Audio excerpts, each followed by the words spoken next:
temenang sambarangan nemantak sing hade suling haram teh suling teh haram haram teh naona haram teh naona haram teh hiji jin sulingna kadua nomor kadua nyulingna adapun eta sulingna mah henteu naon sulingna mah henteu naon ja anu diharamkeun teh istima'ul mizmar ngadengekeun suling min ma'asil uzni maksiat ceuli teu sabaraha sih teu sabaraha eta kos kitu teh ngadengekeun suling teh teu sabaraha ngan di akhirat bakal dicician ku timah meunang ngagolotrokeun di neraka sakitu doang.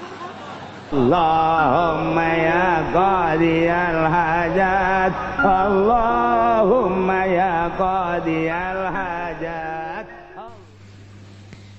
uhillat lakum bahimatul an'am dihalalkeun ka aranjeun kabeh bahimatul an'am ai bahimah mah anu zawatul arba anu boga suku opat an'amatina jenis hewan ingon-ingon nu mantak ditafsiran di dieu teh ibil bakor gonam geus idopat bahimatun kana al an'am teh ieu adalah idopat bayaniyah bahimah nyaeta an'am cek ahli nahwu mah kos kitu uhillat lakum bahimatul an'am dihalalkeun ka aranjeun kabeh hewan nu sukuna opat heulanan anu sok dipake ingon-ingon diantarana onta diantarana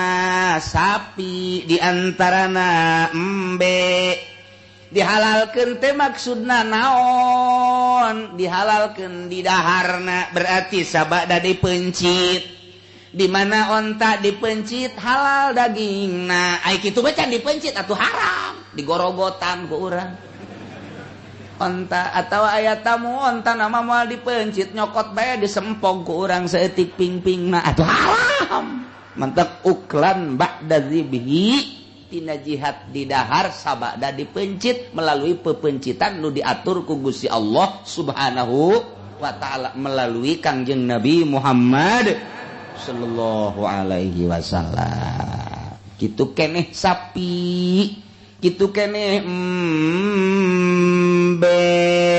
make cara pepencitan lu bakal diatur illa ma yutla alaikum kecuali hewan nu bakal dibacakeun ka aranjeun kabeh tahrimuhu soal paharamanana soal nu diharamkeunana ke dihareup dina ayat hurrimat alaikumul maitah moal kebal deui bakal dibacakeun ku urang ayat eta teh nu mana hewan-hewan nu diharamkeun teh asal ulah ondangan bae minggu hareup bakal dibacakeun ke atawa mingguna deui ngan mun kabeneran ondangannya dulur ieu teh atuh moal kabagian oba ondanganeun jasa hingga dicirian dina kitab nage didinya rajin batur manyirian masalahnya nama lain ti dieu ka dieu ondangan insyaallah kitulah ke sing hade ye janji ye cak Gusti Allah mana lu ku aing dihalalkeun mana lu ku aing diharamkeun teu bisa diganggu gugat jages anggeus kabeh ge al yauma akmaltu lakum dinakum wa atmamtu alaikum nikmati wa raditu lakumul islam di nu kaliwat hewan mana nu haram hewan mana anu halal bubuahan mana nu haram bubuahan mana anu halal inuman mana nu halal inuman mana nu haram igis anggeus kabeh mun can anggeus moal waka dipundut Kangjeng Nabi ku Gusti Allah. Jadi ku dipundut Kangjeng Nabi geus anggeus kabeh nu kaliwat saeutik-eutik acan. Datang ka kuari sugan aya anu encan anggeus sehingga kaliwat tinggal dikias-kiaskeun bae. Cokot ku urang Al-Qur'anul Karim, cokot hadis. Tidinya ijma aya kias akurkeun ka ditu ja'al hukmu yaduru ma'illatihi wujudan wa adam. Hukum bergulir babarengan jeung elatna, wujud jeung adamna. Mata wujidatil ilat wujidal hukmu wa matan tapatil ilat intapal hukmu. Aya elat akur jeung itu akurkeun atuh hukumna. Elatna dilu itu jeung ieu teh elat eueuhkeun atuh hukum jababari jasa. Eta Muhammadiyah ngeueuhkeun kias tampiling ku Aisyah. Neuk ka mana nya nyokot hukumna acak-acakan nu mantak ngarokok sagala diharam-haramkeun teh akibat teu ngaji. Ngaji moal bisa atuh bacana ki uci mah beuki ngarokok emang kitu ongkoh deui. Lain ku sebab aing masuk ngarokok hukumna lain nu urang nu Gusti Allah Subhanahu wa ta'ala teu bisa diganggu gugat aya elat ieu ngaharamkeun make elat darurat atuh disengserikeun ku tukang ngaji jamul jawame mah sagede mui teu bisa ngaji berarti kos kitu mah atuh ngaji deui ka mana cenah ngajina sabodos ya ngaji deui ieu loba kiai di Jawa Timur di Jawa Tengah di Jawa Barat nu ngaji usul fikih teu meunang sambarangan saharam-haramna. Lamun urusan negara aturan negara los bisnis sama paling ge wajib helm dina Quran wajibul helmu aturan negara tah sapira anak Soeharto boga pabrik helm kamari ieu wajib ti beurang kudu dihurungkeun polisi geus kekerceman matana isin cak kenai isinya angan naon ti beurang. Aduh, geus bingung tapi instruksi ti ditu orenganan nyana boga pabrik bolham. Lamun teu dikitukeun atuh moal laku. Eta urusanana politik jeung bisnis geus tah mah. Nah ieu ge haram menurut negara, polusi dan lain sebagainya. Silakan tapi lamun menurut agama, gigiling atuh ulah batur aing ge gigiling. Gigiling da ka mana? Ya gigiling bae hareudang lah. Ulah sabarang ngisin-ngisin bae. Aya kitaban geus teu kudu make ijtihad deui baca di Fawaidul Makkiyah. Eta cenah aya dina kitab Nawadir haram. Heuy, eta mah makom tasawuf. Hukum teh aya jang fikih likulli. Kitu qaumin istilahun, tiap-tiap kaum ngabogaan istilah. Tiap-tiap ulama ngabogaan istilah, fikih ngabogaan istilah, nahwu ngabogaan istilah, bilagah ngabogaan istilah, tauhid ngabogaan istilah, tafsir ngabogaan istilah, kemudian tasawuf ngabogaan istilah, ulah sing hade ulah sadumeh dina kitab Nawadir haram.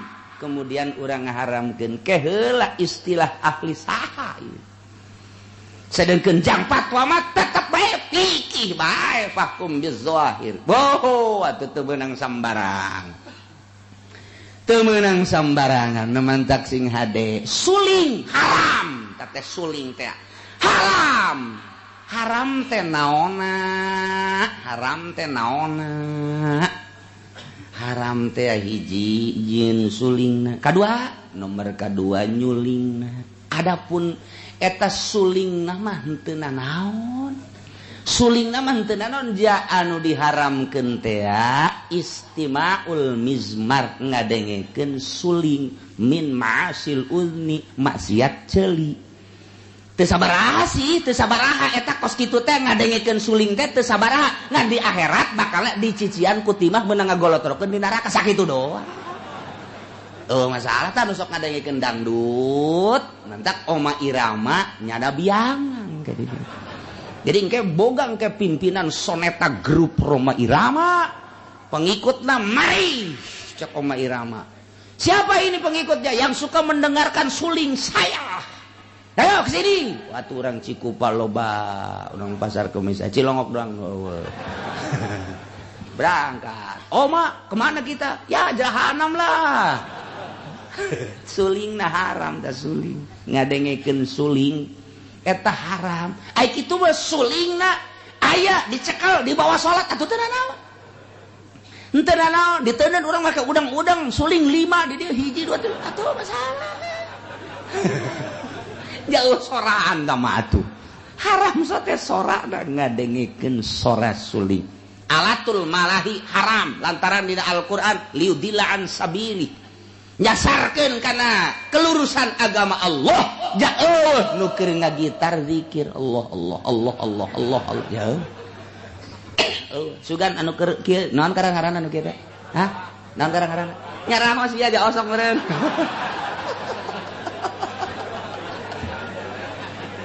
eta bari zikir ya moal aya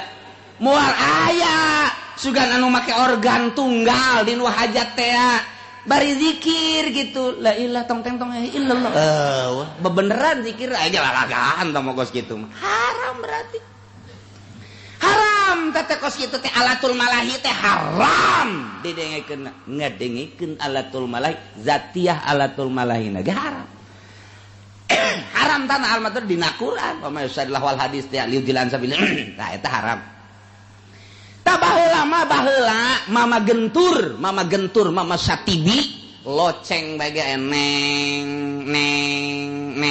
diharamkeun gunyana lantaran tasabuh jeung loceng Kristen kontreng tak Kristen teh lamun deuk asup ka gereja neng tah loceng eta aya di dinya sorana di loceng tasabuh jeung eta haram sanajan ditentang ku para ulama tetep bae nya nama haram teh kos kitu lantaran akur tasabuh jeung eta mama gentur mah haram bae geus kos kitu teh sanajan ulama kabeh nentang ja locengan tamah kos kitu mah aju ka belah dieu nama locengna dipaling ku tukang kes keliling tah tungtungna dipertanyakeun ai eta tukang es make kleneng haram apa henteu oge nya cenah teh bisa henteu oge mah sapira tah ngabejaan budak ceurik nong tah jadi lamun hukum teh sing hade nu aya di ditu mah haram nu aya di dieu mah jadi henteu tuh kan itu baheula mah suara loceng bae dipermasalahkeun ku mama gentur sanajan mama kitu bakri mah henteu masalah loceng mah jauh locengan suara ngadu doang di jerona coba ge deuleu cak mama bakri ieu beusi di dieu aya beusi make kenong tah di mana disetelkeun jam 12 naik ngana neng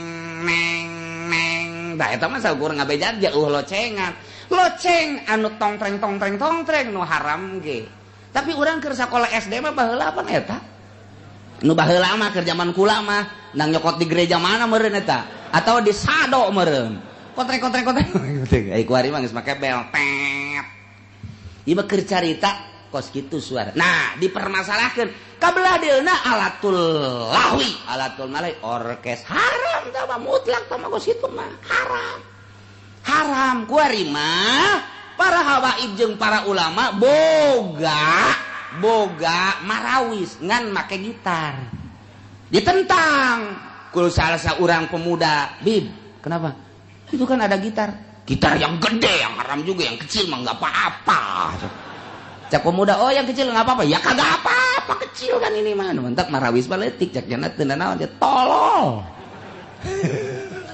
ya sakunaon jadi karari itu hukuman teh ya Allah ya Rabbi berarti lamun bir sagelas haram berarti mun saeutik teh haram pan tolol eta kos itu jadi cek jana cek kiai teh cek kiai ya kalau yang gede gitar Oma Irama itu haram ini kan kecil cek kiai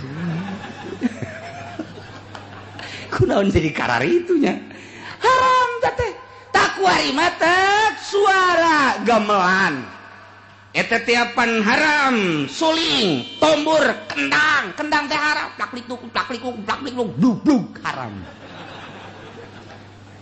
nu mantak baheula adu kekuatan dalil bedug ge haram sebab sarua jeung kendang cek kiai henteu bedug mangan sabelah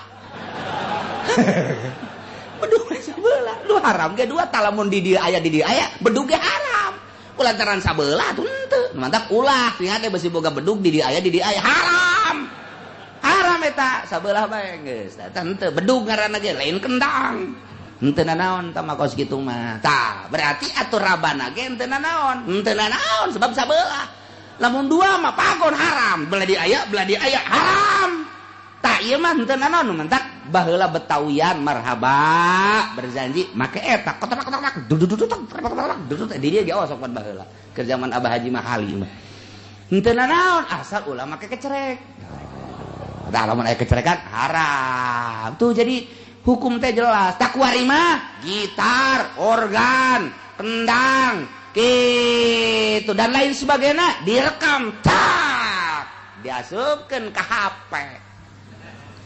Nu bogana kiai jeung ustad keur ngaji tong teng tong teng tong teng tong eta kiai tolol kiai goblok eta HP bata suara panggilna goblok atuh balik eta haram atuh jangan deg haramkeun kumaha alatul malah hijanana ge eta mamawa di dieu hiji diceuli dua eta teu karasa pan eta kiai komo kiai nu sok ceramah mah eta pan jazz musikna ge di dieu rock and roll musikna ge hayang ya pede lah supaya percaya di gaulnya dan eta geus boga aya urang lembur mah dangdut ya kos gitu eta haram bego teu karasa mah teu jana dibawa pan eta kiai pan eta baheula mah siwak nu dibawa kuari mah HP tak eta teu karasa nu mantak hajur pelepes elmuna kunaon eta teu sadar diri kurang introspeksi horeng dibabawa alatul malahir rekamanana dibabawa haram tah kitulah jadi mun nyaritakeun di akhir zaman kuari harare baheula mah hanya loceng ku mama gentur dipermasalahkeun mama bakringah henteukeun sepeda eta mah teu aya locengan tamangan suara ngadu hungkul jang kitu ngajelaskeun jam 1 2 dan tidak lain sebagainya ya akhirna masalah eta mah masalah kabelah dieuna nama alatul malahi direkam alatul malahi dangdut di kaset haram kiai rame-rame haram teh gadengkeun kaset dangdutan kaset musik haram geus sepakat teh baheula haram ngadengekeun musik rekaman haram kuari aya di HP kiai nu ngaharamkeun dek ngomong naon cek nya ya haram leutik lah sabado sia tuh sebab HP na ge cenah cek nya leutik kecuali HP nu gede kumaha sia bae atuh dek ka mana lompatna coba masyaallah nu mantak ilmuna pelepes teu karasa dirusak kepercayaan anak kunyana sorangan sebab nyana teu karasa kos nyana ngaharamkeun kredit nyana boga showroom nyana atau anak nyana boga showroom dek kumaha coba ya kredit cekeun da emang tepati bagus sih cekeun cuman ya emang butuh lah misalnya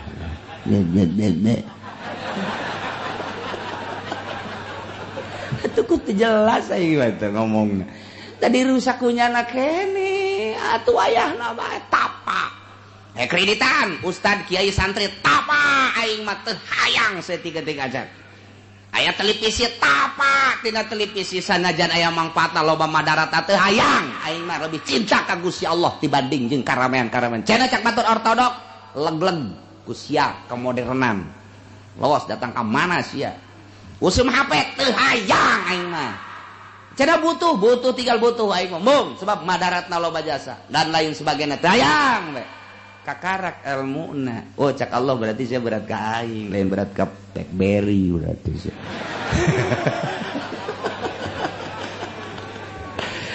teu kuat teu kapercaya ge diri nu ngarusakna ilmuna mah gede tah eta teu karasa ku urang makin waro diri urang makin tinggi kepercayaan urang jeung keyakinan urang ka Gusti Allah sinar bakal kaciri tinggal kitu bae eta jalain teu bararisa Fathul Muin Fathul Wahab segala bugiah jeung ikna teh kadang di luar kepala tapi jelema teu percaya sama sekali kepercayaanna dirusak ku dirina sorangan akibat kaharaman paharamanana kunyana teh digubris aufu bil uqud sok tohonan janji-janji Allah ka anjeun ka Gusti Allah anjeun papada anjeun asal urang bisa nohonan janji bakal nikmat geura ibadah urang nu mantak teu ngeunaheun ge salat ieu mata urang ceuli urang sungut urang hate urang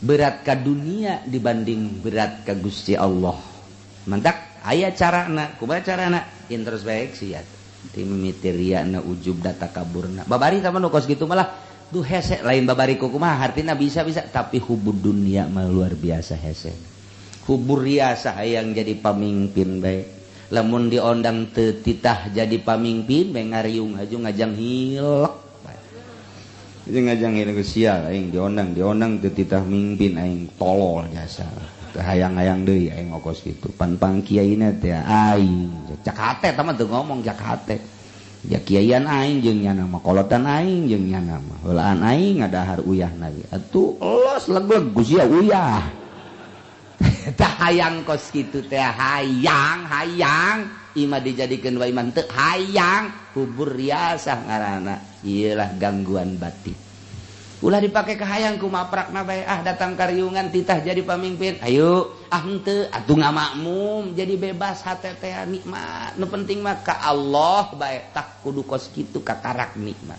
ieu mah henteu ya mah bebeja ka petana ka non karang-karangna penata acara saya mimpin hadiah Kiai anu robah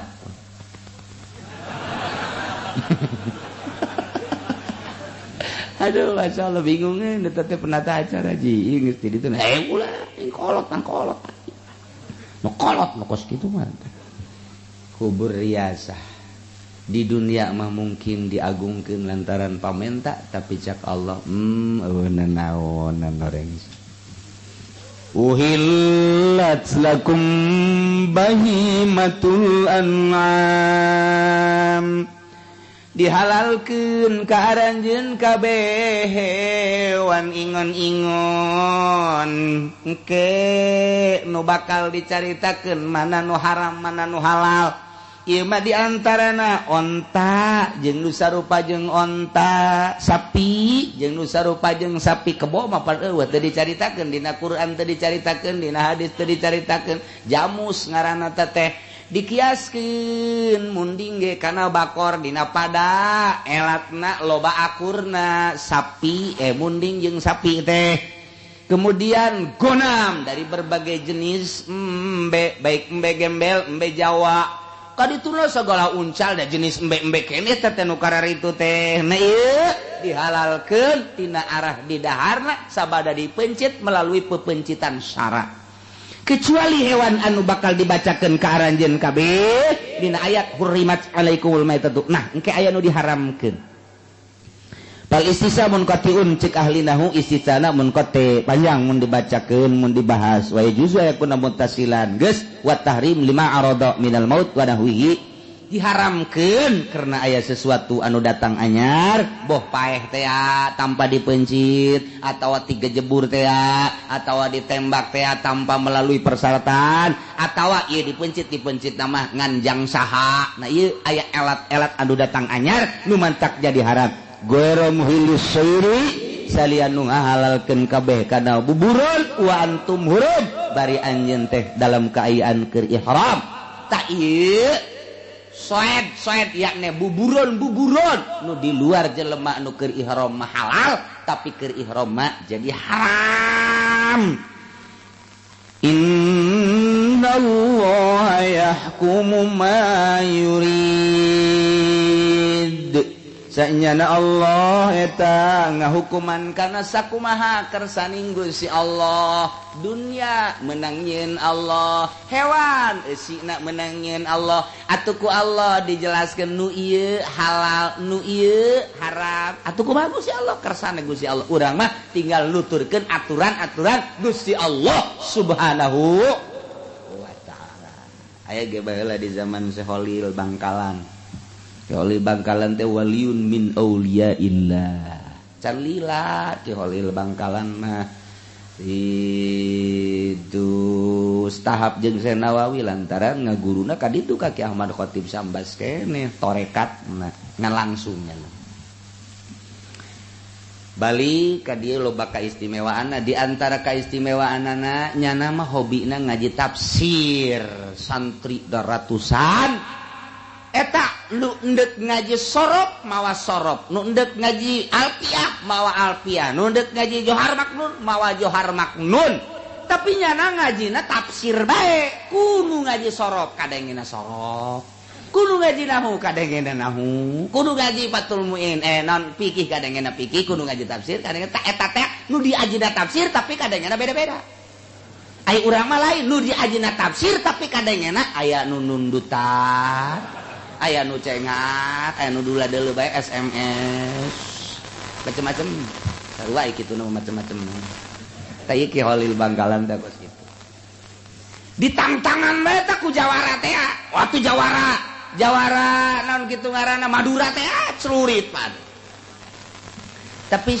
eta Ki Holil mah tenang-tenang bae karena ahli ikhlas mah kalem bae boga permasalahanna kumaha Allah bae ditangtangan kelut bahkan dirogala dan lain sebagainya kalem bae atuh japaeh mangnang Gusti Allah lain kudu lemah cenah kudu paeh dicelurit masalah cek Ki Holil teh eta Ki Holil teh kos kitu istimewana muridna loba nu teu ngararaji 10 tahun di dinya tapi balik di Ciduhan bisa ngaji Masya Allah meureun tilok ngadahar jengkol Ciduhna Ki Holil mah aya ta Ki Sobari Cilimus teh di ditu kapan 15 tahun pan sepuh Mama Holil mah sepuh yuswana teh 90 tahun sepuh mempu pupus tak zamanan Ki Hasyim Asy'ari mentak aya dongengna istri Ki Hasyim Asy'ari teh kapan mawak Wahid Hasyim bapana Gus Dur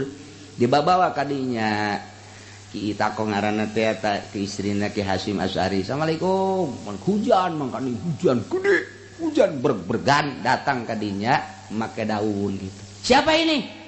Saya istrinya Ki Hasyim Asy'ari. Oh, pergi kamu, pergi jangan di sini. Kaget, biasa ada tilok itu, ai kadinya ieu diusir. Pergi. Atuh saya kehujanan, biarin kehujanan juga.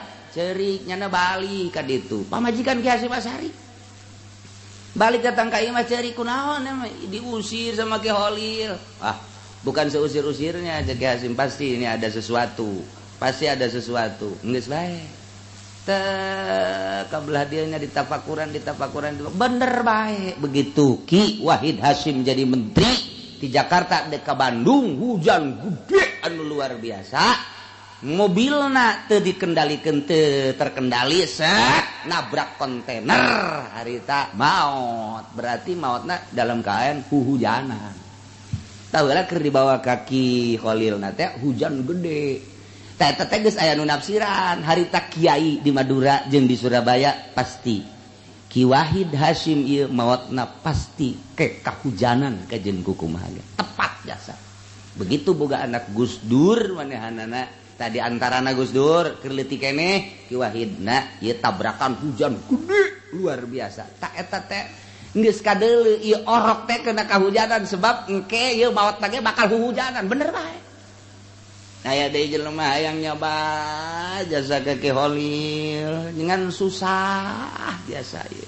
salakina jeung pamajikan ngomong bae urang cinta jasa cenah ka Ki Holil sok ngadengekeun urang tang heueuh cek pamajikan urang ka ditu yuk ka ditu teh cenah ceuk mawan naon urang mangan bogana ganyong-ganyongna kajeun lah urang boga ganyong ge saeutik deui ganyong ge ngan saukur aya beureunan 5 siki mah dibawa dipuntel-puntel eta dipapag ku Ki Holil dipapak saya nunggu dari tadi cek teh alhamdulillah itu bawa apa itu bawa ganyong ini kesukaan saya cek Ki Holil teh aju gegeran ka santrina kulub ya muncak bahasa urang mah kulub gorotok-gorotok di hadiran kunyana kene di dahar eta ganyong 5 beak kabeh cak nyana teh berarti kiai urang teh resepkeun ka ganyong ye cak nyana geus senang hate balik beta nu susah teh kayak urang minggu hareup mah atawa 2 minggu ka 2 minggu deui urang nyaba deui ka ditu mawa ganyong lah cak nyana nu loba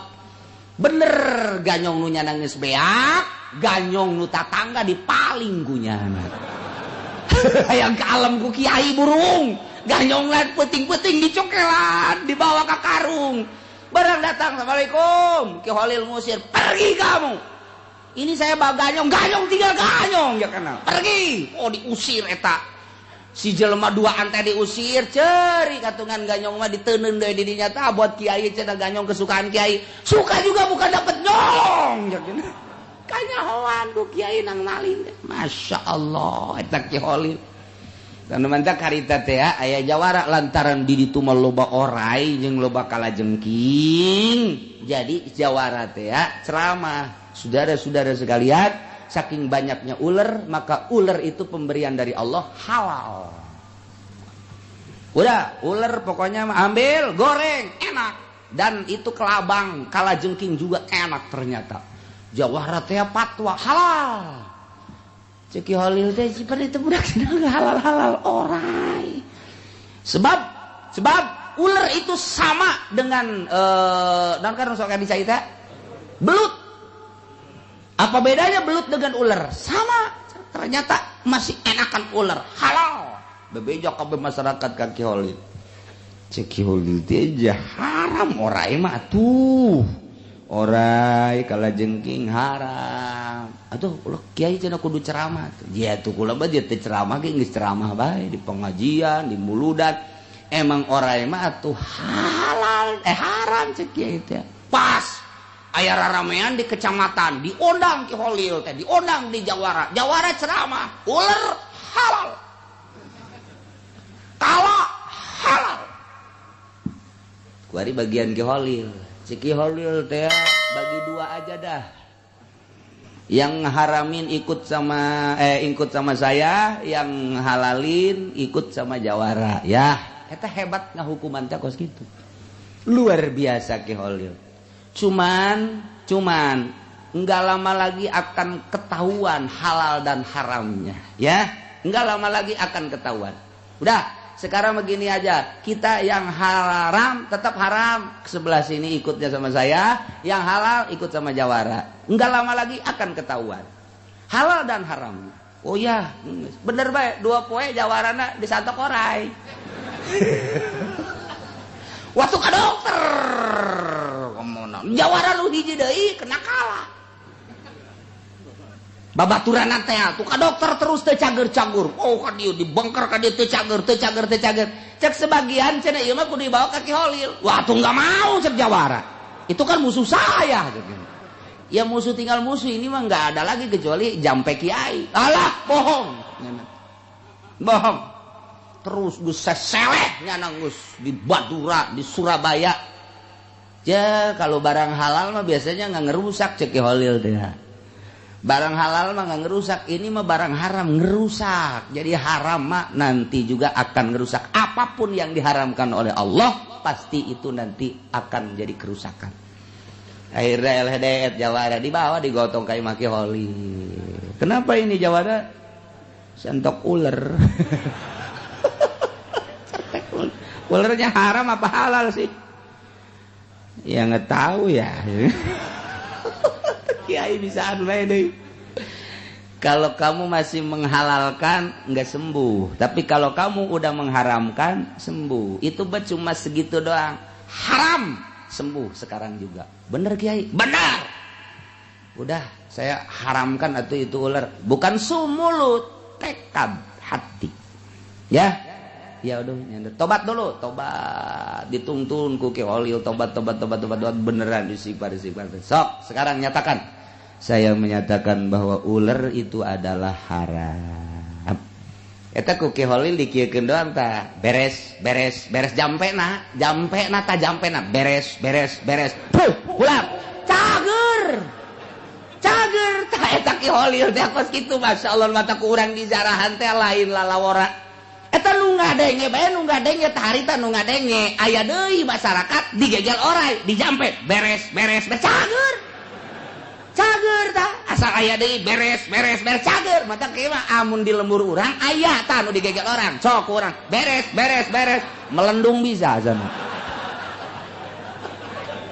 Itu mah karomah, beda deui karomah mah tuh masyaallah. Nah ieu lah nu diharamkeun cek Ki Holil sudah ada disnya. Hewan yang halal yang mana, hewan yang haram yang mana, itu sudah ada di dalam Al-Qur'anul Karim. Jangan sembarangan, yang halal diharamkan, yang haram dihalalkan. Itu sudah kehendak Allah. Innallaha yahkumu ma yurid. Masih loba keneh dongeng Ki Holil. Jawaran nu hiji deui ngamuk nang tangan Ki Holil. Lantaran eleh jawaran nu tadina loba pengikutna ku ari eleh ka Ki Holil teh. Hatta pengikutna jawara, ta jawara mah pan pengikutnya marah nya nama. Akhirna kabeneran Ki Holil mah biasa jeung pemerintahan teh waktu diondang hadir biasa. Masalahnya nama masa hirupna sebab pemerintahanna harita mah pan pemerintahan jujur. Adil tak kabelah dina makomo sebab di zaman Belanda pan harita jadi milu menegakkan agama di penjara sagala Ki Holil di penjara di zaman Belanda ieu mah panjang cerita namun mimiti mah ieu mah eta bae ditangtangan nyana keur hadir jeung para pemerintah lain keur hadir nyieun pemerintah nyieun hiji riungan gede jawara geus daratang tokoh masyarakat pemerintah geus daratang tinggal Ki Holil angel tak menca-menca jawara ya nungguan saha deui nungguan kiai nu deuk maca hadiahna kiai saha mama Ki Holil emang lu bisa sapira hadiah kudu nungguan jana kiai nu sejen atuh aing mah aja bisa sapira hadiah lain kitu cenah ieu mah tupangnya nama ahlina teu bisa lanjutkeun ulah kudu nungguan jelema hiji urang ieu jam geus sabaraha ieu teter waktu ulah gara-gara nungguan jelema hiji aju urang kaberangan lanjut tanggung jawab kula sapira Holil bahar aja sanes lain kiai aja sapira Holil Ki Holil teu kebal keur menyono ribut dirinya datang naik kuda pan Ki Holil teng ini ya kiainya yang membuat gersak kita ini ngalama-lamain waktu goblok ini kiai kiai biasa we Ki Holil datang turun barang turun tina kuda sukuna dikana taneuhkeun taneuh oyang bleng oyang taneuh barang nyana ngalengkah deui bleng cek jawara kok ini goyang begini ya goyang karasana ku jawara ieu dunia goyang ai kudu sejen mah henteu cek cenah itu kikieuan si jawara kiai jangan ngelengkah, jangan melangkah. Emang kenapa? Goyang dunia. Kiai itu biasa bae goyang asal kiai ngelengkah, dunia goyang, miringnya na kikieuan. Geus kieu bae nya nyeklan katihang sagalan gua. Ditonton ku kabehan. Emang ada apa? Dunia goyang. Ki Holil seuri bae. Atuh Ki Holil datang ka diuk, jana langsung sasalaman hampura, cek nya teh maafin saya. Kiai udah nggak usah jalan-jalan ceknya dunia goyang ini lain sambarangan Kiai Ki Holil teh mantap dijugjug di mana-mana di jarahan teh tak eta kos kitu goyang dunia tak kajelema nu nang tangannya Masya Allah Ki Holil Bangkalan lain bantrak masih loba cerita-cerita Ki Holil ke insya Allah nah ieu mah keur carita tadi orai kalajengking nu dihalal-halalkeun ternyata Ki Holil mah dianggap biasa bae sebab eta mah hawa nafsu ujung-ujungna mah eta dijampe ku nyana beres diusap beres datang enggak nu ngadenge harita urang mah ulah tuturuti beres cager eta ku ngadengena doang ngadenge jampena aja kiai baheula beres-beresan jekna teh tatangga digegel orai beres cager Masya Allah iyalah innallaha yahkumu ma yurid ya ayyuhalladzina amanu wallahu a'lam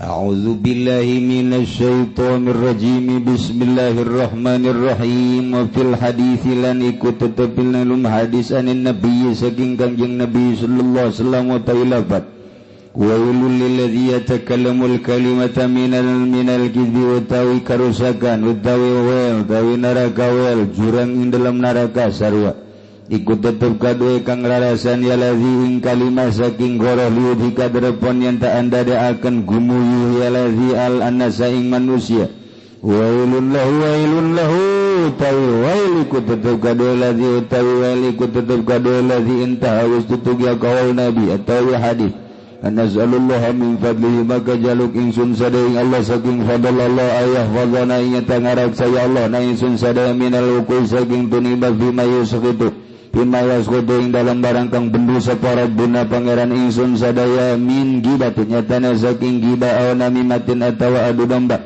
aw buhtanin atawa goro pasin atawa ala innahu sami'un mujibun ing satune Allah iku kang maha ngarungu tur kang maha nyubarani walhamdulillahi rabbil alamin lan utai jenis puji ku tetep kada Allah kang mangeranan alam kabeh.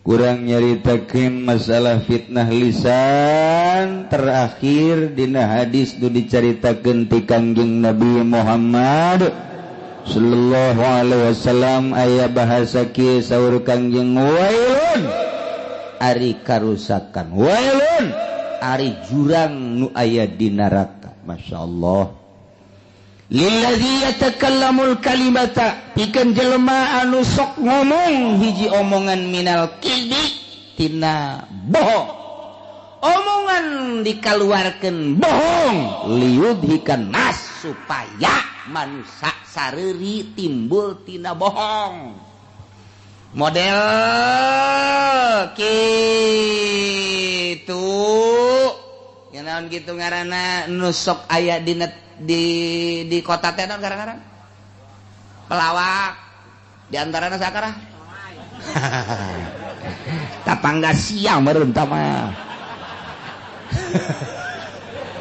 tak ieu ngalawak bohong supaya nyeun seuri jelema nah ieu ku Gusti aku Kangjeng Nabi diberi bahasa wailun nementak wailun lahu wail teh lamun dina surat wailul lil mutaffifin alladzina ta'ieu wailun teh wailun tafsiranana syiddatu adzabin pohara siksa kawal mah wailun teh wadin fi jahannam jurang nu aya di neraka jahannam lauju ilatil jibal fi dunya lamun dijadikeun gunung-gunung nu aya di dunya kajero eta jurang lazabat hancur luluh gunung-gunung nu aya di dunya gunung Karang gunung Santri gunung Uhud gunung kabeh gunung diteuneun di jurang eta leket teh ajur ku panas-panasna eta jurang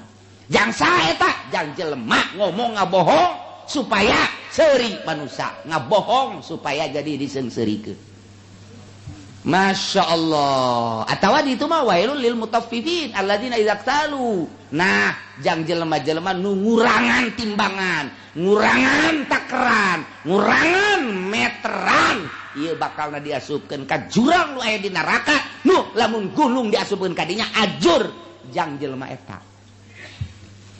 Masya Allah mentak ieu wailun lahu intaha mentak sing hade urang ngomong ulah datang ka bohong fanas'alullaha min fadlih urang nyuhunkeun ka Gusti Allah tidak fadl Allah aya fadhona minal wuquhi supaya Gusti Allah ngaraksa ka urang sadaya tina ngalaksanakeun bohong naudzubillah min zalik bima yasqutu rabbuna dina ucapan anu ngajadikeun bendu pangeran urang nyaeta min gibatin ngupat ngomongkeun batur mudah-mudahan urang kabehan dijaga tina ngupat aw namimatin mudah-mudahan urang dijaga tina ngadu domba aw buhtadin mudah-mudahan urang dijaga tina bohong aw pasin mudah-mudahan urang dijaga tina omongan goreng supaya urang disalametkeun ku Gusti Allah Subhanahu wa taala fid dunya wal akhirah lantaran Gusti Allah teh sami'un mujib maha ngarungu tur maha nyubadanan walhamdulillahi rabbil alamin wallahu a'lam. Allahumma shalli wa sallim ala sayyidina Muhammadin fil awwalin wal akhirin wa barik wa sallim wa radiyallahu ta'ala an sadatina ushabi sayyidina rasulillahi ajma'in amin ya Allah ya rabbal alamin. Allahumma arinal haqqa haqqa warzuqna ittiba'ah wa arinal batila batila warzuqna ijtinabah wa la taj'alhu mutashabbihan 'alaina fanattabi'al hawa. Allahumma ihdinas siratal mustaqim. Allahumma ihdinas siratal mustaqim. Allahumma ihdinas siratal mustaqim. Siratal ladzina an'amta 'alaihim minan nabiyyin was-siddiqin was-syuhada'i was-shalihin wa hasuna ulaika rafiqa. Dzalikal fadlu minallahi wa kafa billahi 'alima. Shalli wa sallim 'ala jami'il anbiya'i wal mursalin. Alhamdulillah.